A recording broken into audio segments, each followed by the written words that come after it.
all occultic religions focus on some form or another of sexual perversion. That's a known fact. All pagan religions, regardless of which one it is, all stem from one form or another of sexual perversion. You see, I'm only now figuring out that all of this stuff that's isolated, people are fighting this problem, and people are fighting that problem, and people are fighting this problem over here, whatever it is. And not that they shouldn't, they should. But this all falls within the arena, all falls within the amphitheater of sorcery, is what it is. And they are initiating our children in this country and around the world into one form or another of mysticism or pagan occultism. And what did we see before? What did Joseph Stalin say that they needed to do? He said we needed to indoctrinate people into mysticism. Go to a Barnes & Noble. Go to a Barnes & Noble and just walk around. Take a walk. Go into the health section. Go into the psychology section. Go into the history section. Go into the women's section. Go into the religion section. Go into the fiction. Go into the nonfiction. I don't care where you go. Go into the music section. Go into the cookbook section. You're going to find New Age. Now, this couldn't possibly be happening by accident. There ought to be a little mix, shouldn't there? But you see, the whole world is against Christ. This is the scariest thing of all. Because not only do you have communists against Christ, but you have Buddhists against Christ, and Hindus against Christ, and Jehovah's Witnesses against Christ, and Mormons against Christ. Martin Wagner, and he wrote this very thick book on Freemasonry.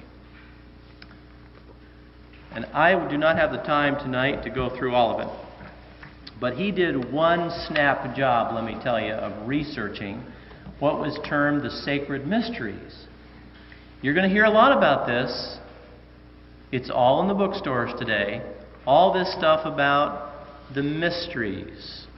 You're seeing more and more stuff from the Aztecs and the Incas and the Egyptians and the Mayans and the Zunis and so on and so forth.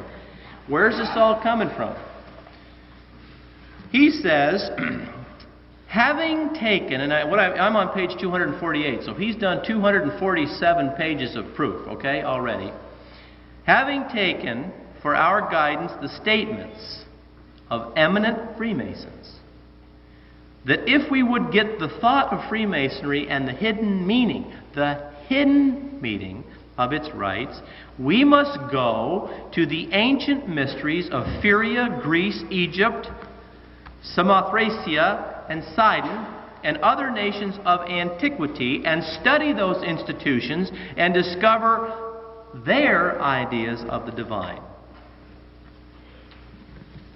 He says if Freemasonry is the mysteries restored, the task need not be difficult nor fruitless. It is with this religion set forth in the mysteries that Freemasons claim for their institution a unity, harmony, and identity.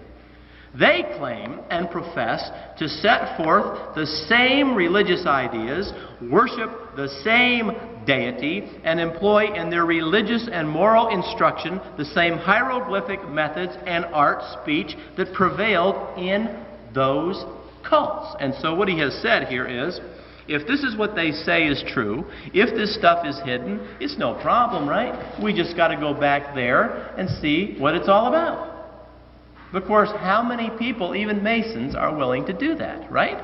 How many Catholics are willing to go back and see what the Church Fathers said about anything? Very few. So he goes back. He says, bear with me because I know how hard it is to be read to, and especially at this hour. In the foregoing chapters, we have shown from trustworthy sources the nature and essence of the religion of the mysteries, their notions and conceptions of the divine nature. You know, they're always talking about divinity. and the divine acts, as they obtained in them and for which they as institutions stood. We have found that the religious acts, ACTS, consisted in paying homage to the generative principle or the reproductive power in its several aspects in nature and in man. The mysteries involved in the generation of life are the facts upon which the mysteries as religious institutions were founded, and to the processes involved in the former, the rites of the latter were conformed. If then there is a unity in the religious ideas and conceptions of the divine nature in the mysteries and Freemasonry, upon Masons' own confessions and declarations, the proof is conclusive that Freemasonry is a sex cult, in which the generative powers are adored and worshipped under disguised phallic rites and symbols. Phallicism is the essence of the religion of the mysteries, and phallicism is the essence of the religion of Freemasonry.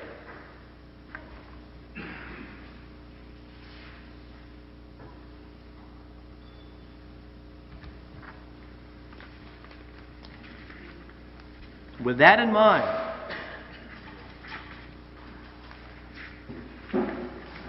let's go through a few more acetates. This is a picture of the Washington Monument. Every picture, virtually, that you see of Washington, D.C., recently you see on the cover of books, every time you look, you see a picture of the Washington Monument.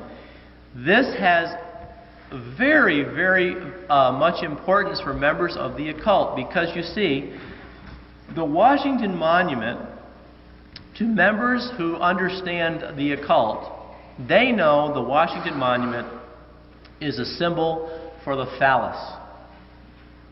If you fly over the Washington Monument, there is a circular pool around it, which basically is a dot, meaning a dot in a circle. If you look at it from the air, can you understand what I'm saying? And a dot in a circle is a symbol for sun worship. If you go to Pat Robertson's book called The Millennium, there is a dot in the middle of a circle on every single page. A dot within the circle was the symbol used by the Illuminati. And in the ancient Mayan religion, it was used to signify Ra, the sun god. And so this is where we get the sacred mysteries. You see, we've been living with them and never known it. I did not know this myself until relatively recently. Now, this is not anything that jumped out of a hat. It's nothing new. This stuff has been going along, marching through time, right along with Christianity for pretty much ever. And the proof of the point is that Washington Monument is a perfect copy of Cleopatra's Needle, which came from Egypt. And there is I'm not sure if it's the exact one or one very similar that has now been moved to Central Park, New York. And so, you know, it's funny, once you start understanding these things, we were looking through a furniture book the other day. And you know those little furniture books, how nicely they put everything together, everything's the right color. You women know. You say, boy, I wish I could do like that. And right on the coffee table, there was what we term these as obelisk.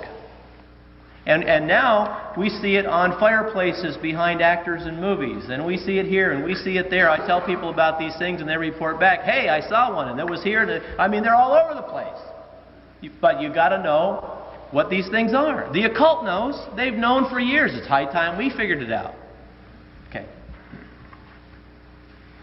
I took this picture myself outside the Masonic Temple in Washington, D.C. There's 2 lights outside there. If I keep talking about this, I'll probably take them away.